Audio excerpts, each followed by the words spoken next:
Bonġu għalikom, inġbarna biex niċċelebraw l-Ewkaristija. Il-kelma Ewkaristija tfisser rat ta' ħajr, ringrazzjament lill-Alla għal dak kollu li jagħmel magħna. Partikolarment għalikom tul dan is-snin, is-saċerdot li dejjem kien jiċċelebra dan is-sagrifiċċju ta' rat il-ħajr kien Fader Dominik Sultana, li kif tafu issa ġie maħtur biex ikun kappillan tal-parroċċa ta' Ġesu Ewkaristija ġewwa l-Asri. U għalhekk illum nixtieq li ninaqdu miegħu aktar din se tkun l-aħħar qudiesa tiegħu hawnhekk f'din il-ġurnata tal-Ħadd.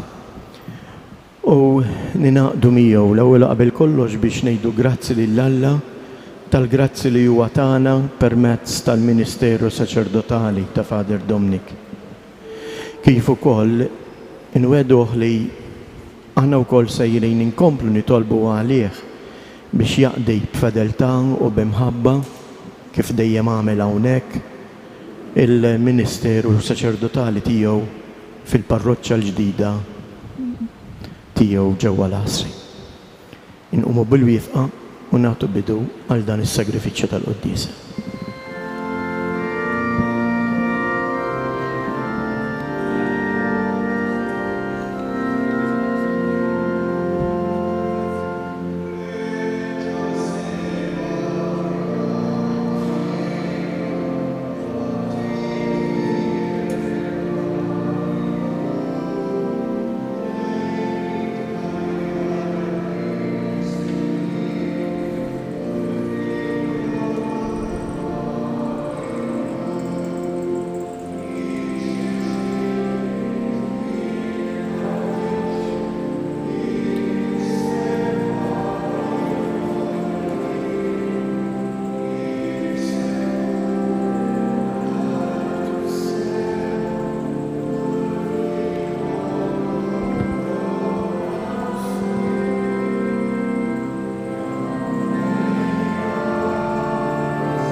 Fl-isem tal-Missier u tal-Iben u tal-Ispirtu Santu, grazzi lilkom Muslim minn Alla Missierna u Sidna Ġesu Kristu.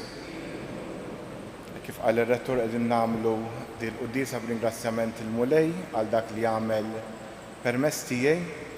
Ekku fil-Vanġelu llum se niltaqgħu ma' Ġesu li jagħmel mistoqsija lid-dixxipli tiegħu. Min jgħidu n-nies li jien u min tgħidu intom li jien.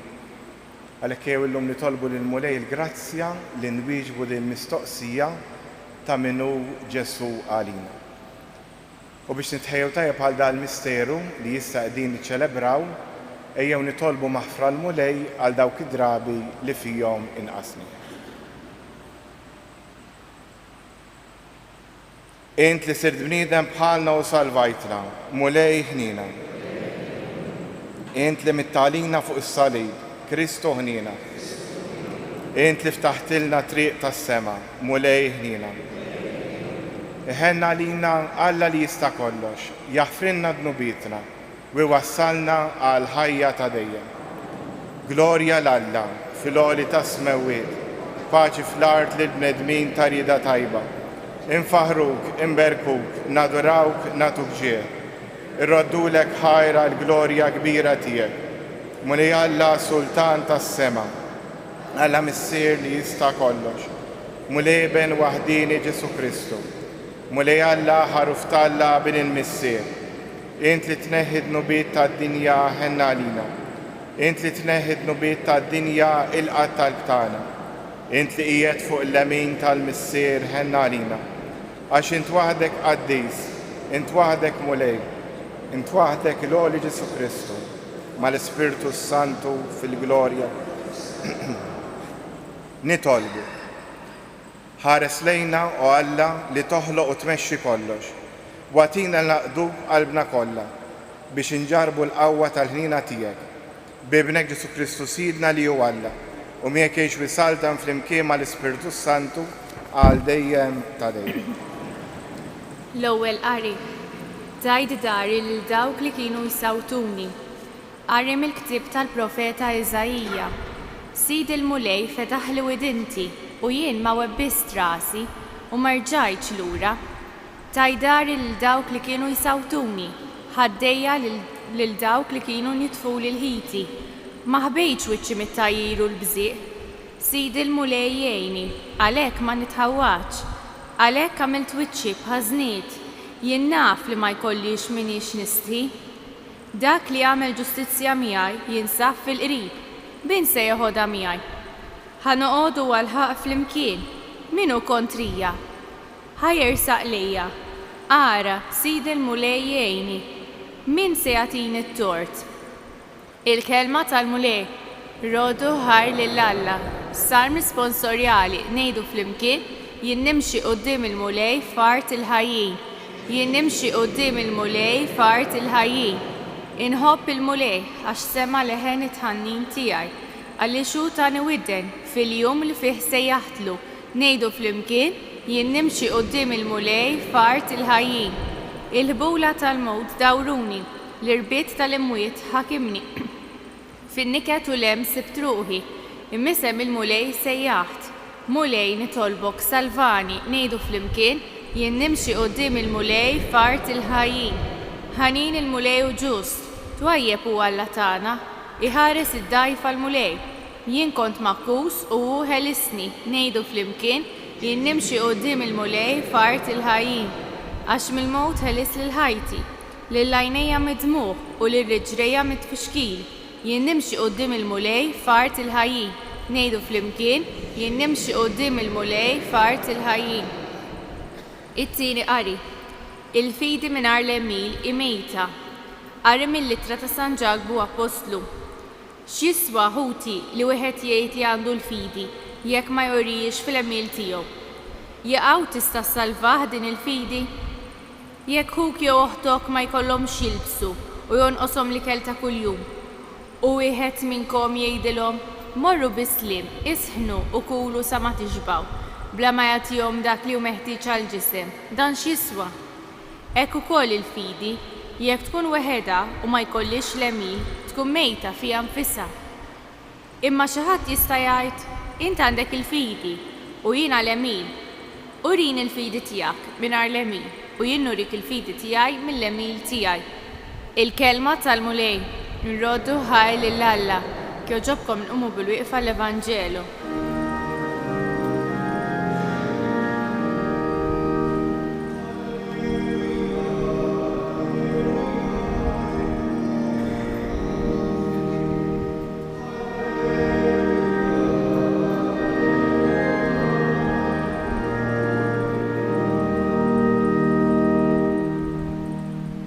Ma jkun qatt li niftaħar jekk mhux bis-salib ta' Ġesu Kristu li bih id-dinja msalba lija u jiena d-dinja.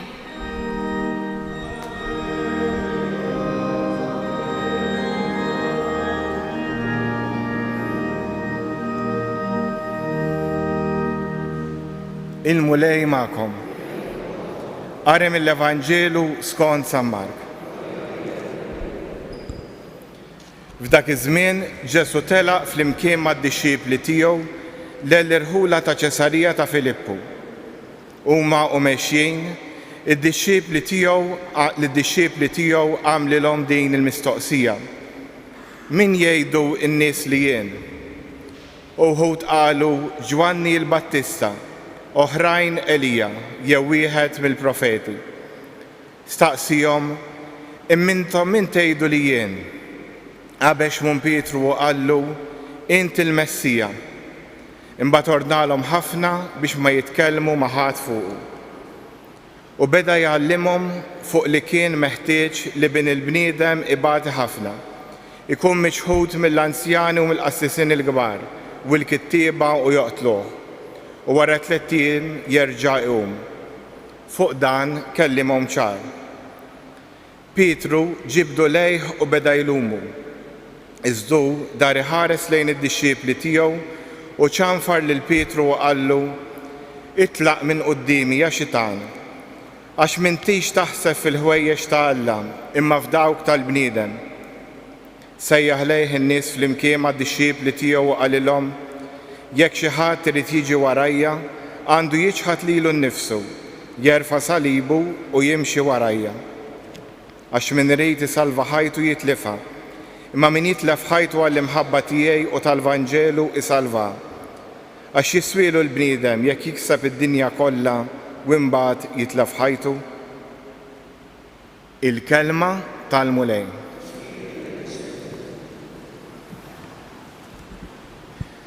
Hekk il-Vanġelu tal-lum jibda b'Ġesu jagħmel mistoqsija. U l-mistoqsija nistgħu ngħidu fiha żewġ livelli. Il-mistoqsija li jagħmel lid-dixxiepli tiegħu u li qed jagħmel lili u lilek illum. L-ewwel mistoqsija min jgħidu n-nies li jien. U aħna jekk isaqsina din nistgħu ngħidulu ħafna affarijiet. Għax jiena mitwelid tagħna nisimgħu fuq dan Ġesu. Allura nistgħu ngħidu is-Salvatur, il-Messija, bniedem tajjeb, bniedem li xandar li għandna ħobbu lil xulxejn. Dan kollha affarijiet li smajna u li nistgħu aħna nirrepetuhom. Però ma jfissirx li aħna involuti.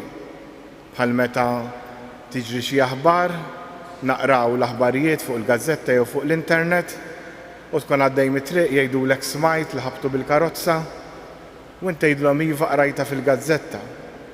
Ma tkunx involut mar-risposta li qed tagħti. Imma mbagħad Ġesu jieħu lid-dixxiepli tiegħu fuq livell aktar profond. Immintom min tgħidu li jien. Waldi l-mistoqsija tfixklu u ma kinux jafu s-ser iwieġbu. U iwieġeb Pietru. Issa Pietru jagħti tweġiba u jgħidlu inti l-Messija. Vanġelu ieħor hemm indikazzjoni li Pietru ma qalx dan mir-rajħ imma qala bil-qawwa tal-Ispiritu Santu. Kien Alla li nebħu biex jgħidha. U hemmhekk Pietru jagħti tweġiba. U xi kultant aħna wkoll kapaċi nagħtu tweġiba personalment min huwa Alla għalina. Jiġi momenti li fihom inħossu l-preżenza t'Alla, issa tista' tkun esperjenza sabiħa, tista' tkun negattiva, tista' tkun esperjenza ta' mewt, tista' tkun esperjenza ta' talb waħdek, tista' tkun xi irtir, li f'dawn il-momenti wieħed ħossu ispirat u bħal Pietru jagħti tweġiba tajba. Però fit-tweġiba ta' Pietru nindunaw li r-relazzjoni tagħna mal-Alla hi proċess u dak li għandna fil-moħħ tagħna jista' ifixkilna wkoll milli nifhmu Alla x'irid minna. Għaliex qed ngħid hekk? Għax Pietru wara ftit Ġesu jikkritikah u jgħidlu itlaq minn qudiemi ja xitan.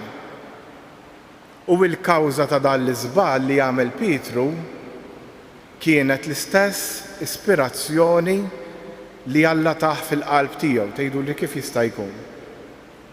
Mena Pietru ħass li Ġesu verament hu l-Messija, però l-interpretazzjoni mbagħad ta' x'inhu Messija baqa' jżomm dak li tgħallem meta kien żgħir, dak li għallmuh ir-rabbin.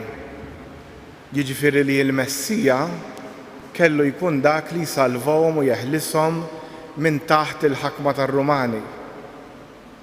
U din l-idea li kellu ħażina li Ġesu prova jikkomunika però kienet għadha ma neżlitx fil-qalb tiegħu, gerfxitu lil Pietru. U hawnhekk turina li l-ħajja tagħna proċess li dejjem rridu nkunu attenti għal dak li jgħid l-Ispirtu u ma jfissirx li għax fehmna u għax ħassejna l-konsolazzjoni tiegħu dik kien risposta definittiva. U lil Pietru x'jgħidlu? Itlaq minn qudiemi ja xitan. X'in jgħidlu itlaq minn qudiemi ja xitan qed jgħidlu imxi warajja. tipprovax tmexxi int u tiddetta int il-ħajja imma jħalli l-Alla jmexxiju. U din tista' tiġrilna wkoll ħafna minna nemmnu u l-fatt li tiġu għaw fi sħana l-ħadd filgħodu hi sinjal ta' dan. Għax kieku ħadd ieħor joqgħod id-dar bil-kwiet jew mur ħdejn il-baħar jew jorqod fl-air condition. Però xi drabi aħna ikollna x'ngħidu ma' Alla għax nippruvaw niddettawlu l-istorja aħna. Pietru hekk prova jagħmel u l-Pietru qallu itlaq minn quddiem ja xitan. Xitan, il-kelma xitan tfisser tfixkil. Tipprovax tfixkel il-pjan ta' Alla. U din tista' tiġri lili u lilek, jiġi xi mart fil-familja, ikun hemm xi mewt, u nibdew neħduha kontra Alla, pereżempju, u ma nindunawx li dawn l-affarijiet huma parti mill-proċess tal-ħajja.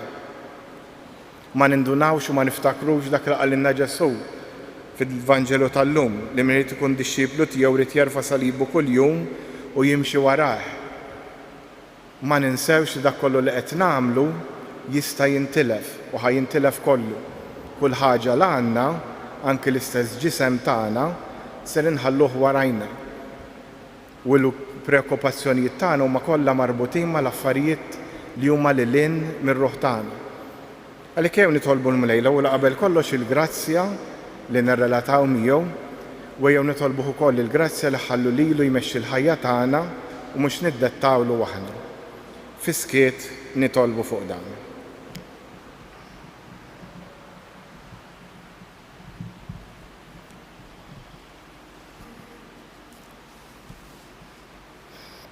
U issa nqumu bil-wifqa u nistqarru flimkien il-fidi tagħna. Jiena nemmen li ħalaq is-sema u l-art, dak kollu li jidher u dak li ma jidhirx. Il-ben waħdini tagħna. Imnissen mill-missier qabel kull żmien. Alla minn Alla daw minn daw.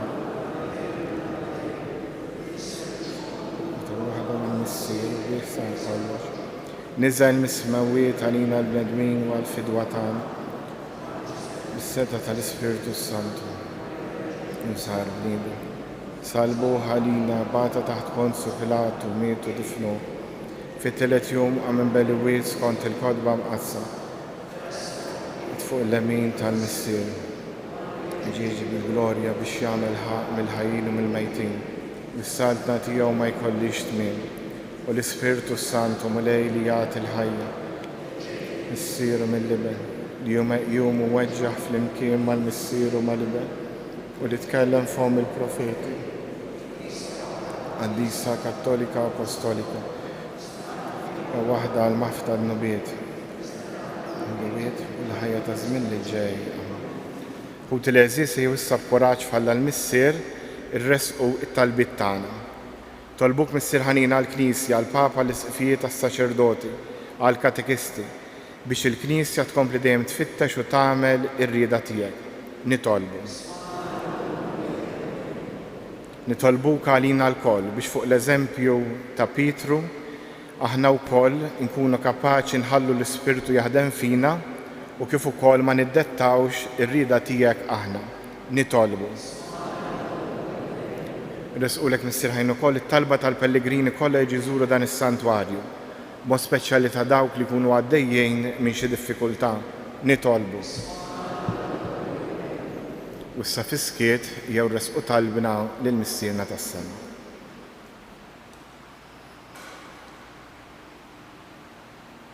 Nitolbu dan kollu bi Kristu Sidna.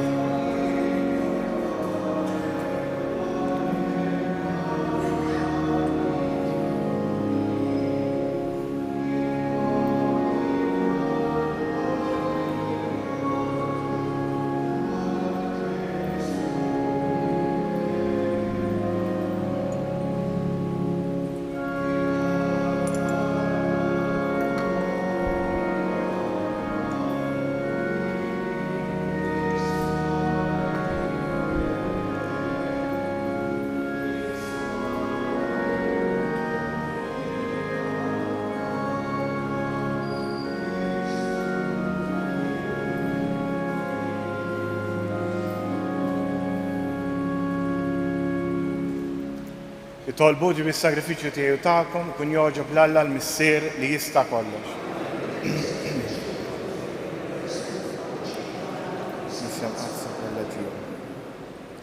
Ħenna għalina mulej u isma' t-talb tagħna.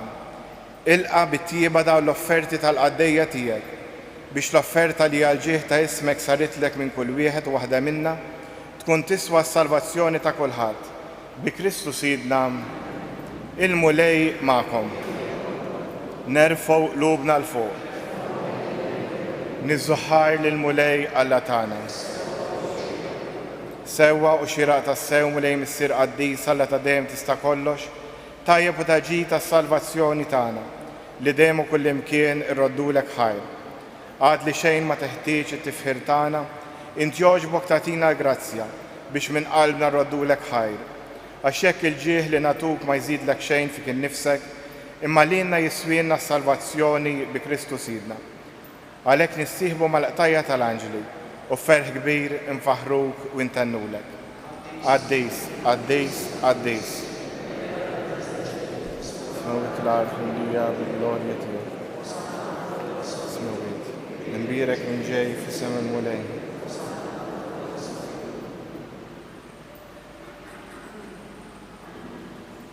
Qaddis tas-sew int mulej, inti l-għajn ta' kull qdusija. Qaddes għalhekk nitolbuk dan l-offerti bil-barka tal-Ispirtu tiegħek biex isiru għalina il-ġisem u d-dem ta' Sidna Ġesu Kristu. Li meta kien se jingħata biex minn rajh ibati, ħal ħobs, radd il-ħajr, qasam, tal id-dixxiepli tiegħu qal, ħudu u kulu l-kol minn dan, għax dan huwa ġismi li jingħata għalikom.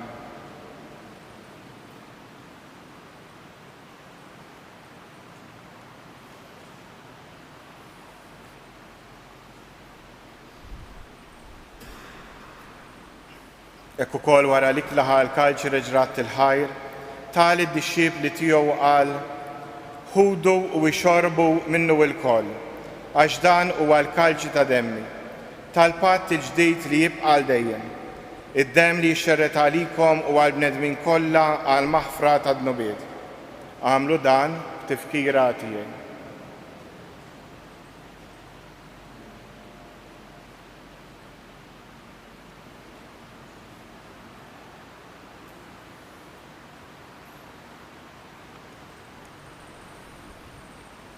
Danu il-misteru tal-fide.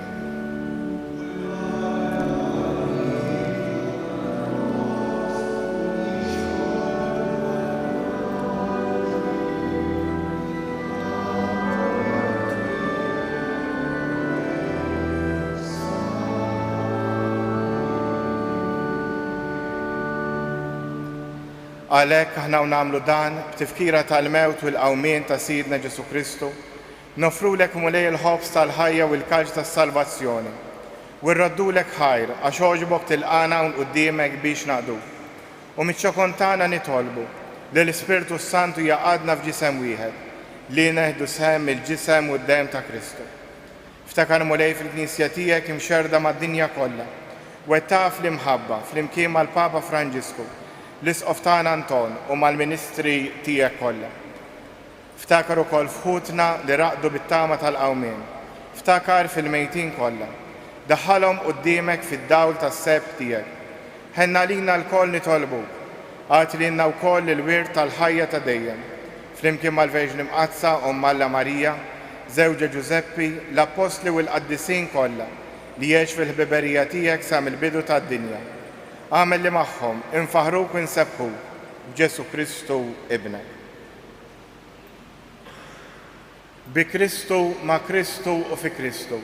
Jingħata lilek Alla Missier li tista' kollox, flimkien mal-Ispirtu Santu, kull ġieħu glorja għal dejjem ta' dejjem. Immexxija mill-istess Spiritu li mexxa lil Ġesu, jew nitolbu t-talba li għallimna Sidna Ġesu Kristu. Missierna li inti fis-smawiet, jitqaddes ismek, tiġi saltnatek, ikoll li tritint kif is-sema hekk da fl-ard. Ħobżna ta' kuljum għatina llum, aħfrinna dnubietna fil-minuħa tiegħek la ddaħħalniex fit-tiġrid. Eħlisna jitolbuk mulej minn kull deni, għatina fit-tieba u l-ħnina tijek il-paċi fi żmienna, biex inkunu ħielsa dejjem mid-dnub u imħarsa minn kull inkwiet. Aħna u nistennew u nittamaw ilena u l-miġġa tas-Salvatur tagħna Ġesu Kristu. Mulej Ġesu Kristu li qed l-apostli tiegħek inħallilkom isliem nagħtikom isliem tiegħek, la tħares lejn dnubietna, iżda ħares il-fidi tal-Knisja tiegħek. Għatija slim u laqda li jint trid fija, jint li tgħix fis-Saltan għal dejjem ta' dejjem. Il-paċi tal-mulej tkun dejjem magħkom. Għatu l-paċi lil xulxin. Ħaruf tal-Alla.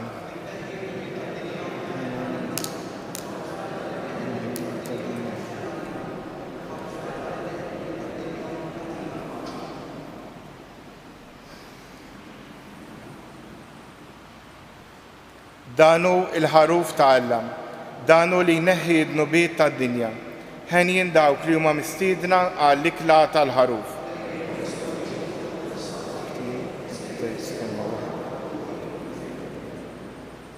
Il-ġisem ta' Kristu.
nitolbu.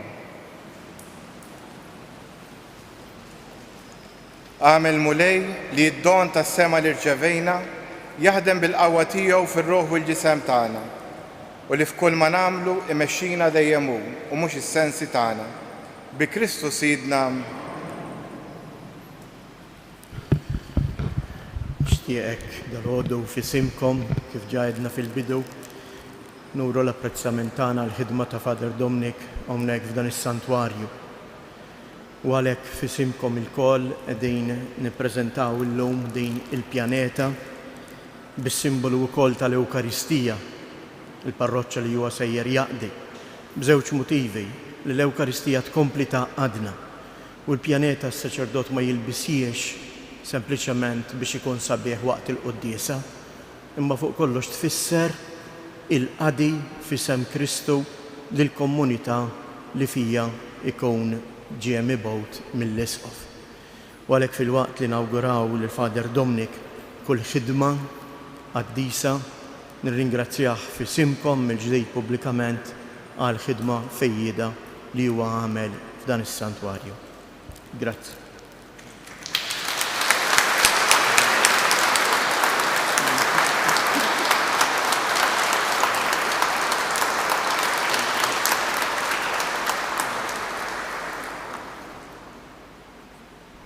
Nirringrazzja lil kulħadd anki tal-fiduċja li jurejtu fija, ħanku qrib u anki se nibqa' niġi hawnhekk fis-santwarju matul il-ġimgħa filgħodu anki għal qrar. Ħanku qrib tagħkom se nkun iqaddes fl-istess ħin fl-oqrob knisja li hawn is-santwarju. Allura ħankun maqgħod magħkom żgur fit-talb ta' kull nhar ta' Ħadd. Il-mulej magħkom. U iberikkom Alla li jista' kollox, il-Missier, l-Iben u l-Ispiritu Santu. Morru fil-paċi ta' Kristu.